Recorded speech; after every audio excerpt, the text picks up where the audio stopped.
बोलेंगे मराठी? हमारा मराठी ना आवेला, हमको नहीं आता है, नहीं बोलता हूँ।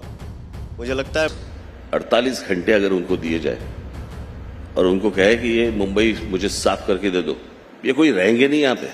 तो देखिए, जब से पावर स्टार पवन सिंह का ये बयान सोशल मीडिया पे आया है कि मुझे मराठी नहीं आती, मैं मराठी नहीं बोलूँगा और ना ही मैं मराठी सीखने का कोशिश करूँगा और मैं मुंबई में ही रहूँगा और फिल्म बनाऊँगा, तब से राज ठाकरे का जो पार्टी है तिलमिलाया हुआ है। राज ठाकरे का पार्टी हमेशा अब पावर स्टार पवन सिंह पर प्रेशर बनाने की कोशिश कर रहा है। वो चाह रहे हैं कि भाई ये बंदा महाराष्ट्र को छोड़ के निकल जाए, क्योंकि अगर ये रहेगा तो हमारा दबदबा तो कम हो जाएगा महाराष्ट्र में। क्योंकि पवन सिंह का ये बयान सुन करके लाखों जो यूपी बिहार के लोग मुंबई में रहते हैं, उनके अंदर भी कहीं ना कहीं हिम्मत आया है, हौसला आया है मराठियों से लड़ने के लिए। तो कहीं ना कहीं पावर स्टार पवन सिंह अकेले राज ठाकरे के इस बड़े मुद्दे पे भारी पड़ रहे हैं, जो कि वो यूपी बिहार के लोगों से मराठी बुलवाने के लिए निकले थे। तो राज ठाकरे देखिए पवन सिंह को क्या बोले हैं इस मंच से। मैं चाहूँगा पहले राज ठाकरे का पूरा बयान सुनिए, उसके बाद की बातें हम करेंगे आपसे। इससे कॉम्प्रोमाइज करो मैं? आप बेटी की राह आसान बनाने की कोशिश कर रहे हैं, लोगों से बात कर। मैं आपको एक बात बता देता हूं, सिंपल चीज है। मैं जिस तरह से सोचता हूं उस तरह से मुझे लगता है सामने वाले उस तरह से उनकी सोच रखे, अगर नहीं है तो मैं कुछ नहीं कर सकता। 5 साल पहले जब आदित्य मेरा भतीजा जब खड़ा था वर्ली में, तब मैंने वहां पे मेरे 39,000 वोट्स है ऑलरेडी, और वहां पे मैंने तय कर लिया कि पहली बार वो इलेक्शन लड़ रहा है, मैं कैंडिडेट नहीं डालूंगा। और ये मैंने गुड जेस्चर में मैंने वो बात की थी, और मैंने किसी के साथ बात भी नहीं की थी, यानी कि मैं वहां पे कैंडिडेट नहीं डालूंगा, तो अगर आज नहीं डालूंगा तो कल आप मुझे सपोर्ट करेंगे, कोई बात नहीं हुई थी। अभी आप एकनाथ शिंदे हो, देवेंद्र जी हो या और कोई हो, जिनके साथ मेरे संबंध बहुत सालों से है, बराबर, अगर मेरा बेटा खड़ा हो रहा है, अगर गुड जेस्चर में उनको खड़ा नहीं करना है ना करे, खड़े करने हैं उनको उम्मीदवार खड़े करें। तो मैं किसी के साथ पास कॉम्प्रोमाइज के लिए नहीं जा रहा हूं मैं। और अमित ने तय कर लिया है इलेक्शन लड़नी है, तो देखिए ये आज कोई बोलेगा कि भाई मैं आज कैंडिडेट नहीं डालूंगा, 5 साल के बाद तो डालने ही वाले हैं, तब इलेक्शन लड़नी होगी तो आज ही लड़े। ये जो आप बात करते हैं गुड जेस्चर की, ऐसा लगता है कि या तो आपको राजनीति की समझ कम है या आपकी सीधी राजनीति बहुत ज्यादा सीधी है। नहीं, मैं गुड जेस्चर क्या है राजनीति में? मैं राजनीति के साथ में पारिवारिक संबंध भी मैं रखता हूं, और मुझे लगता है कि हर एक को ये सारी चीजें रखनी चाहिए। और ये गुड जेस्चर नाम की जो चीज है वो मेरे पास पकड़ लीजिए बालासाहब से आई है। जैसे एक बार शरद पवार साहब की बेटी जब पहली बार जब लोकसभा इलेक्शन लड़ रही थी, लोकसभा या राज्यसभा, आई थिंक राज्यसभा, तब बाला साहब ने उनको वोट दिए थे कि पहली बार इलेक्शन लड़ रही है, ये एमपी बन के अंदर जानी चाहिए। उसके बदले में बाला साहब ने पवार साहब से कुछ मांगा नहीं था। पकड़ लीजिए, जब कांग्रेस की सरकार थी, जब प्रतिभा पाटिल पहली बार जब राष्ट्रपति बन रहे थे, तब बाला साहब ने सपोर्ट किया था, वो कांग्रेस की थी उम्मीदवार। मुझे लगता है कि राजनीति में कुछ अच्छे चीजें भी होनी चाहिए, सब कुछ बुरा ही नहीं होता ना। मैं आपसे पूछ रहा हूं कि परिवार आप देख लीजिए, 2 परिवार हैं, प्रबोधन जी का परिवार है, तात्या साहब पाटिल का, पवार साहब का परिवार है बारामती का, कैसे लड़ रहे हैं आपस में? देखिए, कई संस्कारों की कमी है आप लोगों में, या आप लोभ ज्यादा है, सत्ता का प्रभाव ज्यादा है, क्या है? देखिए, मैं मेरी परिवार की बात कर सकता हूं, उनके परिवार की मैं कैसे बात कर सकता हूं? हर एक का एक परिवार होता है, हर एक की एक सोच होती है, उनकी सोच उनके पास, हमारी सोच हमारे पास।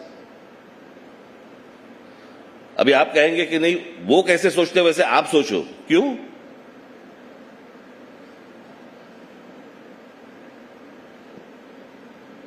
यानी आप समझ लीजिए ना, जब मैं शिवसेना से जब मैं बाहर निकला,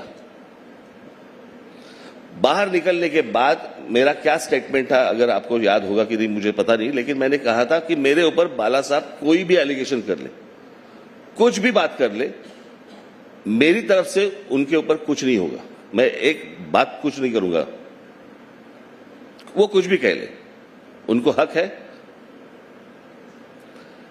अभी यहीं पे बात हुई जब एनसीपी से अजित पवार बाहर निकले, शरद पवार साहब के बारे में उन्होंने क्या क्या नहीं कहा।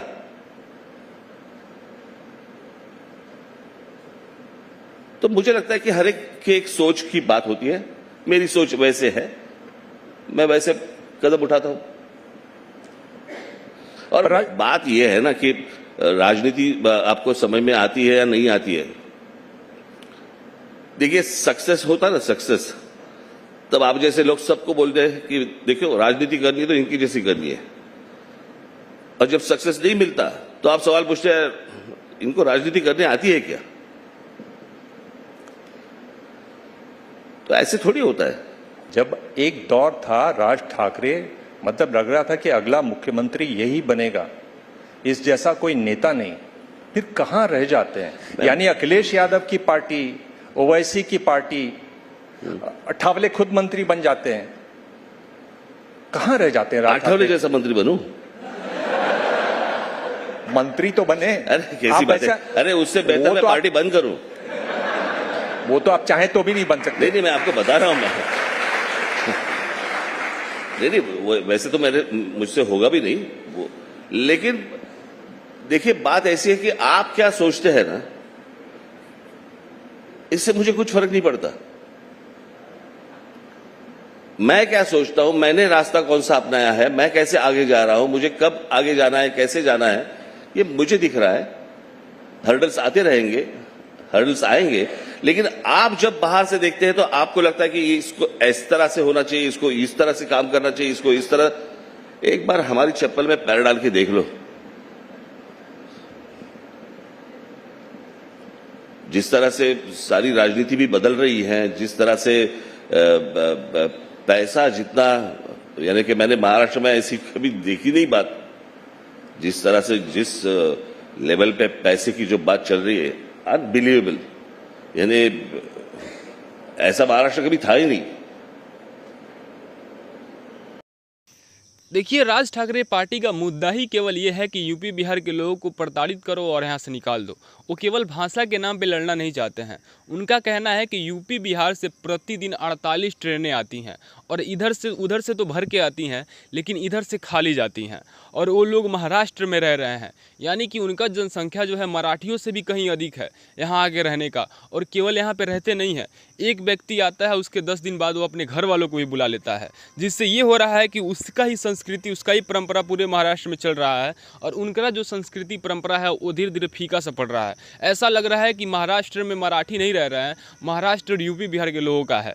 तो उनका कहीं ना कहीं अपना जो अधिकार है, अपना जो सम्मान है, वो कम होता नज़र आ रहा है। तो उनका कहना है कि भाई हम चाहते हैं कि ये लोग महाराष्ट्र छोड़ के निकल जाएं, अपने स्टेट में रोजगार ढूंढें, अपने स्टेट में काम करें। राज ठाकरे की जितने भी पार्टी के कार्यकर्ता हैं, पहले इस चीज़ को प्यार से करने की कोशिश किए, लेकिन अब वो हाथापाई पे उतर गए हैं। यूपी बिहार के लोगों को पीट रहे हैं। यूपी बिहार के लोग जहाँ पे दुकान की हैं, दुकानों को जाकर के तबाह कर रहे हैं, तोड़ रहे हैं, लेकिन किसी में भी हिम्मत नहीं हो रहा है कि उनको मना कर सके, उनके पार्टी के कार्यकर्ताओं को मना कर सके कि भाई ये गलत है, कानूनन अपराध है। अगर आपको इससे कोई दिक्कत है तो आप जा कर के कानून से लड़िए, कानून से बोलिए कि भाई ये मुझे तकलीफ़ दे रहा है। लेकिन क्या कैसे लड़ सकते हैं?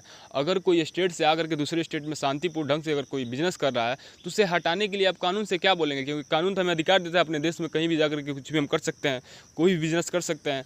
लेकिन आप उसे ज़बरदस्ती यहाँ से उजाड़ना चाहते हैं, तो ये आपका पर्सनल मैटर है, तो इससे कानून भी आपका हेल्प नहीं करेगा। इसीलिए शायद ये लोग ज़बरदस्ती वहाँ से उजाड़ना चाहते हैं। तो इसमें पावर स्टार पवन सिंह, दिनेश लाल यादव, निरहुआ, खेसारी लाल यादव सभी लोग टारगेट किए गए हैं कि भाई अगर इस बड़े सुपरस्टार यहाँ से भगा दिए जाएंगे तो हो सकता है ये लोग भी चले जाएं, ये सोच करके कि जब इतने बड़े सुपरस्टार यहाँ पे टिक नहीं पाए तो हम लोग तो गरीब मजदूर आदमी, हम लोग कैसे टिक पाएंगे। वैसे आपका क्या राय है इन सब चीज़ों पे? अपना राय आप कमेंट सेक्शन में बताइएगा, और ऐसे ही बेहतरीन इन्फॉर्मेशन को पाने के लिए चैनल को सब्सक्राइब जरूर कीजिएगा। मिलते हैं नए इन्फॉर्मेशन के साथ, तब तक जय हिंद, tata, bye bye, take care.